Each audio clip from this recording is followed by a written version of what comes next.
What if I told you that tens of thousands of U.S. federal workers might never get their jobs back, even after the government reopens? The White House is now warning of mass layoffs if the shutdown continues.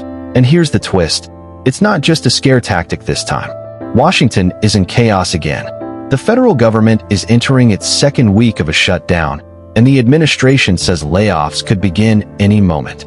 But what's different this time is the White House's message. Because this isn't about temporary furloughs anymore.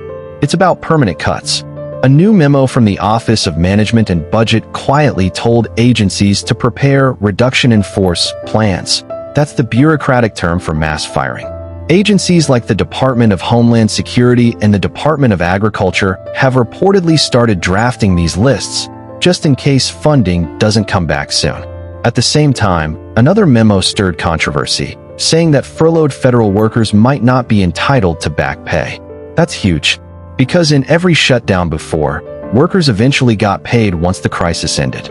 But this time, the OMB argues that the 2019 law guaranteeing that pay depends on future appropriations. In plain English, you might not get paid for time lost. President Trump, meanwhile, is taking a hard line. In a statement from the White House press room, he said a substantial number of jobs may never come back, warning that the era of endless government spending is over. Critics, however, say this move weaponizes the shutdown, turning federal employees into political hostages. The administration's message is clear: pass the funding bill or start packing boxes. Democrats in Congress are calling it an assault on public servants. Senator Chuck Schumer said, "This isn't fiscal responsibility, it's fiscal cruelty." The White House insists the pressure is necessary to force lawmakers into action. The bigger question, will it work? Or will it backfire politically? Especially with millions of Americans already frustrated by delayed services and frozen paychecks? Historically, government shutdowns have been painful but temporary.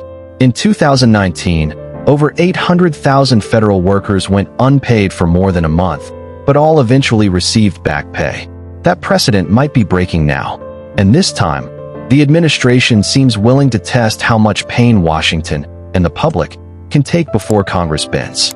Agencies have been ordered to submit reports on potential permanent eliminations by the end of this week. If no deal is reached, layoffs could begin within days. Unions representing federal workers say they're preparing lawsuits, arguing that denying back pay violates prior agreements. But behind the legal and political drama lies a deeper fight over power, control, and public trust. Because when even federal jobs become political weapons, no one's paycheck is safe. What do you think?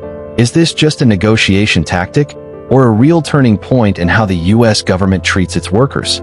Let me know in the comments. And don't forget to check our last video on how Trump's legal fights are reshaping the U.S. power system.